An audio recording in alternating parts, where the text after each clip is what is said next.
It is Derby week. We are here on the backside of Churchill Downs, a week that is going to be one for the record books. Twin Spires behind us, horses wrapping up workouts early this morning. NBC sportscaster Donna Brothers has been having the best seat in the house for the Derby every year. This is her 24th year in the saddle for NBC covering the Kentucky Derby. I can't think of a better way, Donna, than to kick our week off than having you here, because I want to say congratulations first. Oh, right? Thank you. I mean, 24 years. Yeah.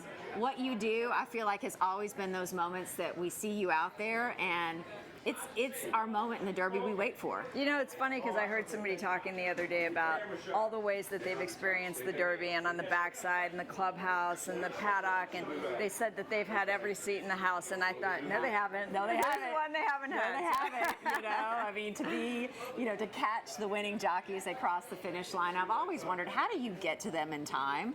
Where are you positioned where you can get to them to, casually ask some questions? Yeah, obviously I'm on horseback, and so when the horses are loading into the starting gate for the Kentucky Derby, I'm on my horse behind the starting gate. But as they start to load the last couple, and it looks like there's not going to be any incident to report or talk about, I'll start to gallop the wrong way of the racetrack, meaning the horses are getting ready to take off the right way, and I'm going to go the opposite direction. I'm going to be on the track, but on the outside fence. And so as I turn up around that turn, my first turn, their second turn, about that time they're turned up the backside and they're headed toward me. So I stop on the outside fence and I let them go by. That's the one shot I have of the race. Other than that, everything is in my ears. I'm just listening to the call of the race. So I get that one little visual snapshot, then I take off running again, and I head down the backside and catch up with them.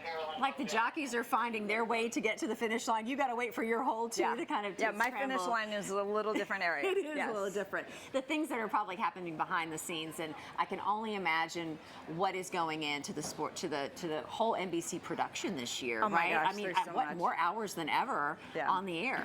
Yeah, we when I first started covering the Derby, we covered the Derby, and it was 2 hours on Saturday. Now we are on 2 days. I think we're on from 1 to 6 on Friday, and then 12 to 2:30 on USA Network on Saturday, and then we go to NBC 2:30 to 7:30. So lots of coverage, lots of people. Yeah, it's a whole experience that people want to see and want to be a part of, and there's so much to show off this year. Well, we went from covering a race to covering an event, and it's a massive event. And people, especially it's the 150th. I mean, you have to even approach this year with eyes looking at things maybe a little bit different because it is the 150th, or do you go into it, well, this is what I got to cover this year? The only thing that changes for me is my outfit. So I'm actually going to wear all red this year. I thought it homage to the 150, and so I'll have a red jacket, red pants, but other than that, everything else. You know, the great thing about the Kentucky Derby and what makes it so exciting is that it's a whole different set of 3-year-olds every single year. So while it's always going to be the story about who wins the Kentucky Derby, it's a different story every year. We've got so many great stories to tell, and every year that happens. There are so many great stories. How you're going to narrow it down, I know it's going to be tough. Speaking of the horses this year, of course, a lot of eyes on Sierra Leone and Fierceness.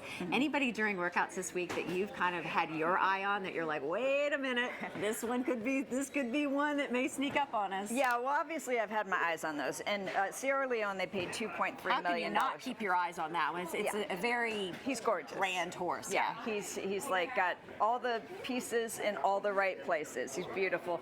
Fierceness will not catch your eye. He's a horse who's pretty average looking, but is amazing when he's at his best in a race, and that's just who he's been. So that's not any different than he's ever been. The horse that really captures your attention out here, if you haven't seen him, is Donna. He's beautiful. Really? He is the full brother to Mage, who won the Kentucky Derby last year. Looks nothing like him.